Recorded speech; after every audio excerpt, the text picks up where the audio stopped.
demons running around. There's an entire other realm that's going on that can cause you damage. And they, even though the demon, he knew that he could no longer do that sneaky whatever he was doing with that web, which I'm assuming the way I felt like I was dying had something to do with my energy and drawing my energy out and just blocking me, and it was just sucking the life out of me, literally. And I think that, me knowing that that can happen really it's changed my whole life, because it might not just happen to me. I see it, bad things happen to other people, and I'm like, hey, there's real things that go on that you're not taking into account. If you're just a random person that's walking around that doesn't believe in God and doing whatever you want to do, a lot of times I think evil doesn't even mess with you, unless you just cross its path. But those that want to claim Jesus and try to do something good in the world, they're definitely a target. And they need to watch out. They need to watch out for themselves. They need to watch out for the people around them. Because if they can't get to you, they're going to get to the people around you. If they mess this person up, they can cause your problems in your own life by negatively affecting everybody around you. I had an entire business that just collapsed, and that business did collapse. Right? A lot of things happened, and I can go into that later on with more stories. But this was like a life-changing event that happened in my life that is just crazy that a lot of people don't believe.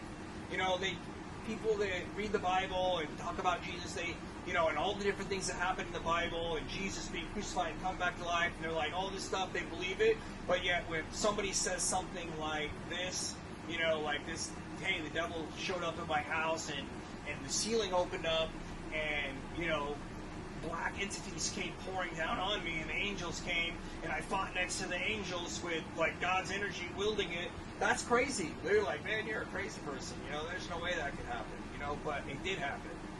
And that gives me a real good foothold, and I didn't see Jesus, but you know what? I know there's demons. I know there's angels, and, I know that they don't magically appear, that they travel. They didn't magically appear wherever I was. They had to come there. And it took about a time. It was a little bit of time. When they were in the room with me, I can't say how they appeared there, but they were transparent. And I can't, but they were there. They were there, and then they kind of faded off. They didn't, fly away in a direction. They just kind of misted out into where I couldn't see them anymore. But they came. That's a huge thing.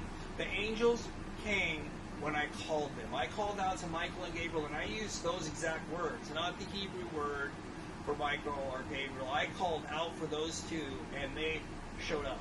And then I called out for other angels, and they showed up. Now that's a big deal, and what I didn't see is some guardian angel that was already there. Does he even talk about that? And I'm like, okay, if I have a guardian angel, where's the guardian angel when this web is over me?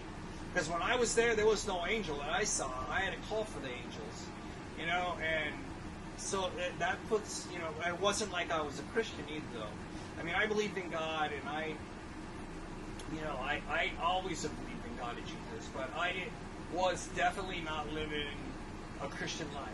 I was doing whatever I wanted to do, and I was not living a Christian life. But I still was able to call on the angels, and they still came. I'd only been baptized a Mormon at that point, and I got baptized a few years later, probably. I was against baptism. I was against church then. I thought Christians were basically going to hell, at that time frame. Bad was happening to me,